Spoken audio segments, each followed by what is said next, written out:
एक अगर आदमी बिस्तर में बीमार है और अगर उसको खुद को विल पावर नहीं है, अगर वो खुद अपने ऊपर विश्वास नहीं करता कि मेरी तबीयत ठीक हो जाएगी, तो साला इस दुनिया का कोई डॉक्टर उसकी तबीयत ठीक नहीं कर सकता है। हेलो स्टूडेंट्स, मेरा नाम डॉक्टर गजेंद्र पुरोहित है। अगर आप IIT जेम और गेट एग्जाम दे रहे हैं 2023 के अंदर, तो यार मैं आपके सामने कुछ इंपॉर्टेंट पॉइंट डिस्कस करने वाला हूं कि अगर आप ये गलतियां नहीं करें तो इस एग्जाम को बेहतर तरीके से क्रैक कर सकते हैं। क्योंकि क्या होता है कि 2 महीने बचे हैं अब इस एग्जाम में, और इन 2 महीनों में क्या क्या चीजें आपको ध्यान रखनी चाहिए और क्या आपकी स्ट्रेटजी होनी चाहिए ताकि इस एग्जाम को बेहतर तरीके से आप स्कोर कर पाए और क्रैक कर पाए।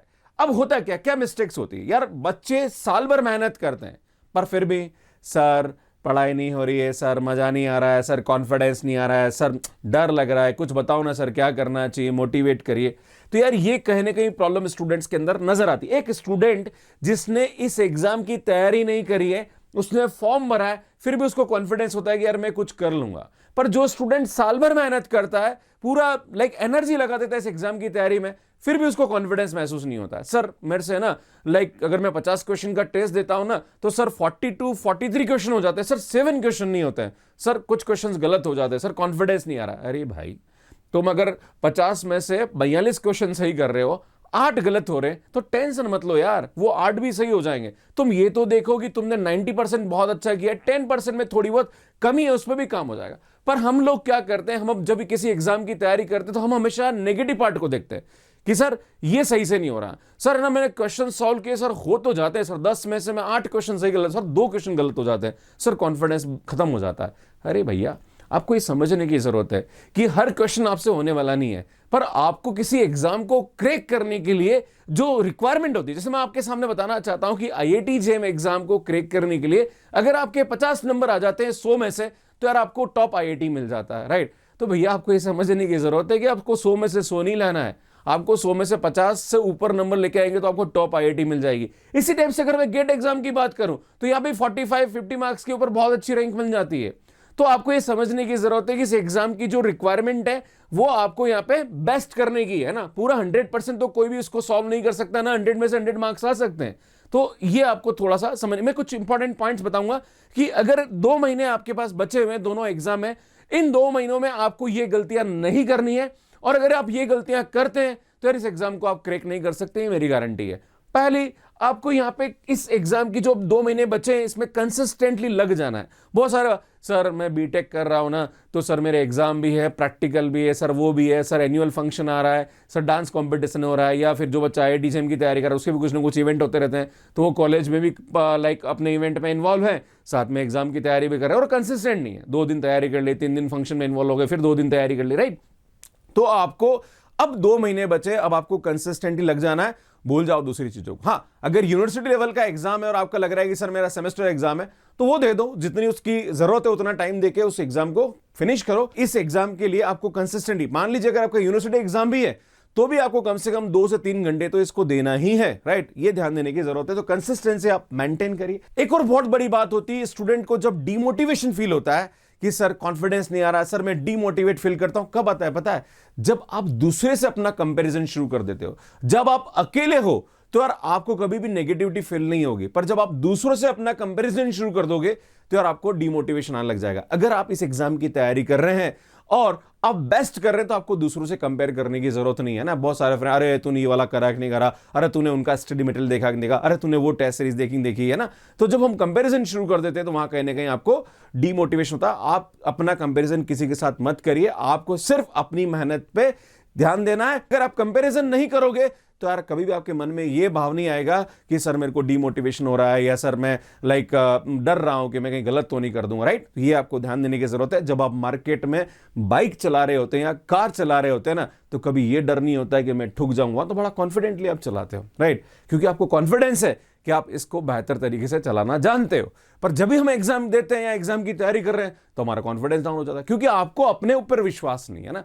तो हमेशा अपने पे विश्वास करिए, राइट। अपने पे विश्वास करना जरूरी है और दूसरों से कंपैरिजन करना बंद करिए। ये हमारे पास नेक्स्ट पॉइंट है। अगला पॉइंट है कि जो भी आप पढ़ रहे हैं उसको उतना ही डेप्थ में जाइए जितना जरूरत है। बच्चे कभी कभी बहुत डेप्थ में चला जाते हैं।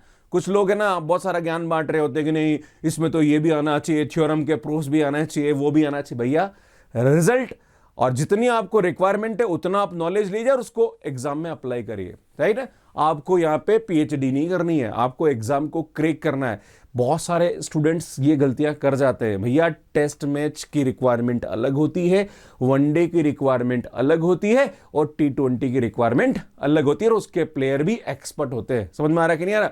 कोई जो टेस्ट मैच का प्लेयर है वो कभी T20 में सक्सेसफुल नहीं होता है। तो आपको ये ध्यान देने की जरूरत है कि आपको अगर किसी एग्जाम को क्रैक करना, मल्टीपल चॉइस क्वेश्चन को लगाना है तो आपको उतना ही जरूरत है जितना उस एग्जाम में रिक्वायरमेंट है, उससे ज्यादा दिमाग लगाने की जरूरत नहीं है। तो पढ़िए आप, पर इतना डेप्थ में मत चले जाइए जो कहने के आपका समय खराब कर दे। तो ये आपको ध्यान देने की जरूरत है कि बी ए स्मार्ट स्टूडेंट, जितनी एग्जाम की रिक्वायरमेंट है उसके हिसाब से आप पढ़ना चाहिए, है ना। अब आप बोलोगे सर ये कैसे पता पड़ेगा कौन सा पढ़ना है कौन सा नहीं पढ़ना?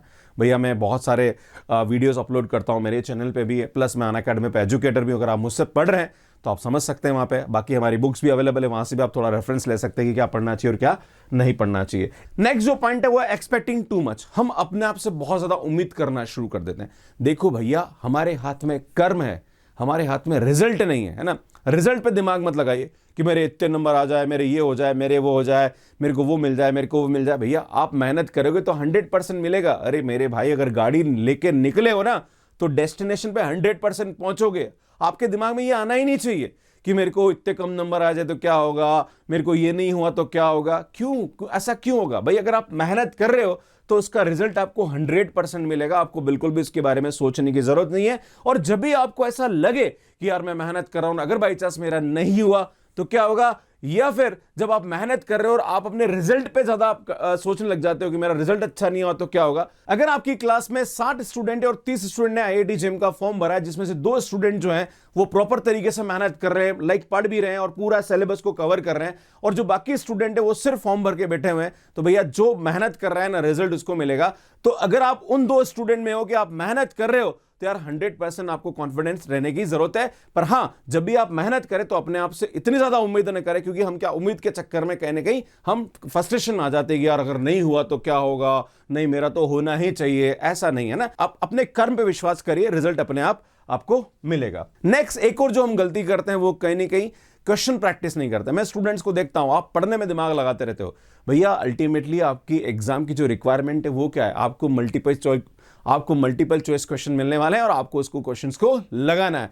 तो आपको जितना पढ़ना है ना उसको कहने के क्वेश्चन सॉल्व करने पे भी अप्लाई करना है। मैं स्टूडेंट बताना चाहता हूं कि मैं अनअकैडमी में पढ़ाता हूं आईआईटी जेईई एग्जाम और सीएसआई नेट एग्जाम। मेरी जो क्लास होती है उसमें मैक्सिमम मैं क्वेश्चन कराने पे फोकस करता हूं, क्योंकि मुझे मालूम है कि स्टूडेंट को एग्जाम में क्वेश्चंस को करना है। और जब आप ज्यादा से ज्यादा क्वेश्चंस प्रैक्टिस करेंगे तो आपके कांसेप्ट उतने ही ज्यादा क्लियर हो जाएंगे। ये आपको समझने की जरूरत है। तो सुन, अगर आपने पीवाईक्यूज नहीं लगाए हैं, प्लस अगर आप मॉक टेस्ट नहीं लगा रहे हैं, तो यार ये जो 2 महीने इसमें ज्यादा ज्यादा आपको मॉक टेस्ट लगाने चाहिए, ज्यादा से ज्यादा क्वेश्चंस को प्रैक्टिस करना चाहिए। मैं आपको बताना चाह रहा हूं कि आईआईटी जेईई एग्जाम पे मैं बहुत जल्दी एक टेस्ट सीरीज लेके आने वाला हूं, जो कि पूरी बुक फॉर्म में होगी, और आपको बहुत जल्दी इसकी इंफॉर्मेशन देने वाला हूं। कहां अवेलेबल होगी, क्या होगा, ये सब आपको इंफॉर्मेशन मिलेगी। मतलब हमारी एक बुक आने वाली जिसके अंदर पूरे के पूरे क्वेश्चन प्रैक्टिस के लिए आपको मिलेंगे। नेक्स्ट बात करते हैं यहां पे कि हमेशा अपनी जो तैयारी है उस पर ट्रस्ट करना शुरू करिए। ये ट्रस्ट जो होता है ना, ये बहुत बड़ा रोल प्ले करता है हमारे कॉन्फिडेंस को बिल्टअप करने के लिए। तो हमेशा ट्रस्ट रखिए कि जो आप पढ़ रहे हैं वो बिल्कुल सही है। क्योंकि हमें क्या होता है कि जब हमारे फ्रेंड्स होते हैं, अरे तूने वो वाली बुक पढ़ी क्या, अरे तूने वो टेस्ट सीरीज दी क्या, अरे तूने वो पीडीएफ नोट्स पढ़े क्या। मत दिमाग लगाइए, आपको जो भी आप तैयारी कर रहे हैं उस पर ट्रस्ट रहिए और ऐसे लोगों से डिस्टेंस मेंटेन करिए। मैं बहुत सारे स्टूडेंट्स के कमेंट देखता हूं, सर मैं पढ़ता रहा हूं पर मुझे लग नहीं रहा है कि जो मैं पढ़ रहा हूं वो एग्जाम में आने वाला है। तो यार भैया एग्जाम में आएगा क्या? मुझे बताओ कि अगर आप मैथ्स के स्टूडेंट और आपने ग्रुप थ्योरी पढ़ा है, तो भैया ग्रुप थ्योरी पे जो कंसेप्ट्स हैं यार जो आपने पढ़े भाई वही तो आने वाला है। कोई ऐसा तो है ही नई ग्रुप थ्योरी कोई लिख के दे देगा और उसके क्वेश्चंस आ जाएंगे तो यार आपको परेशान हो। और अगर आएंगे भी तो यार सबके लिए आएंगे, कोई आप अकेले तो हो नहीं भाई। जितने भी लोग एग्जाम की तैयारी करें वो वही तो पढ़ रहे हैं जो आप पढ़ रहे हो ना। कौन क्या कर रहा है भाई, सब वही पढ़ रहे हैं। तो हमेशा आपको अपनी तैयारी पे ट्रस्ट होना जरूरी है। और ट्रस्ट रखिए, 2 महीने जो है ना, ये कहीं ना कहीं ट्रस्ट जो है बहुत बड़ा रोल प्ले करता है। ट्रस्ट, कॉन्फिडेंस और कंसिस्टेंसी, ये जो 3 पॉइंट है ये बहुत बड़ा रोल प्ले करेंगे आने वाले 2 महीने में, राइट। तो ये ध्यान रखिए, आपको हमेशा अपनी तैयारी पे विश्वास होना जरूरी है। ज्यादा स्टडी मटेरियल को रेफर मत करिए। एग्जाम से 2 महीने पहले कोई भी नया टॉपिक पढ़ने की जरूरत नहीं है। जितना पढ़ा है उसको वापस से रिवाइज करिए एंड टाइम पे उस पर जो मॉक टेस्ट है वो देते रहिए। स्टूडेंट, एक बहुत इंपॉर्टेंट चीज बताना चाह रहा हूं कि अगर आप 5 घंटे पढ़ते हैं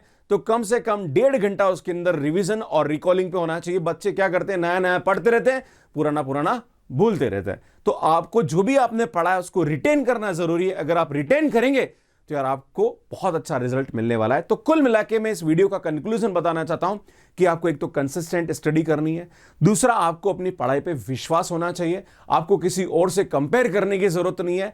टेस्ट सीरीज हमेशा देते रहिए। मॉक टेस्ट जो है बहुत बड़ा रोल प्ले करते हैं आपके कॉन्फिडेंस बिल्डअप करने में। एंड आपको कहीं भी जो स्टडी मटेरियल है उसमें ज्यादा पढ़ने की जरूरत नहीं कि वो बुक पढ़ लूं वो कर लूं।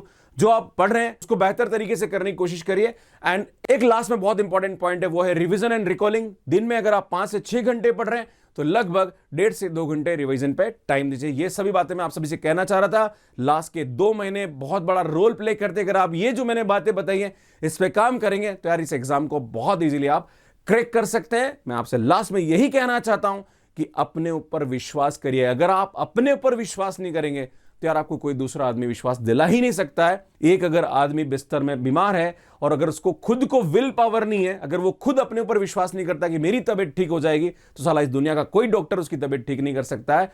ऐसी आपकी तैयारी है तो उस पर ध्यान दीजिए। आप सभी का बहुत बहुत धन्यवाद।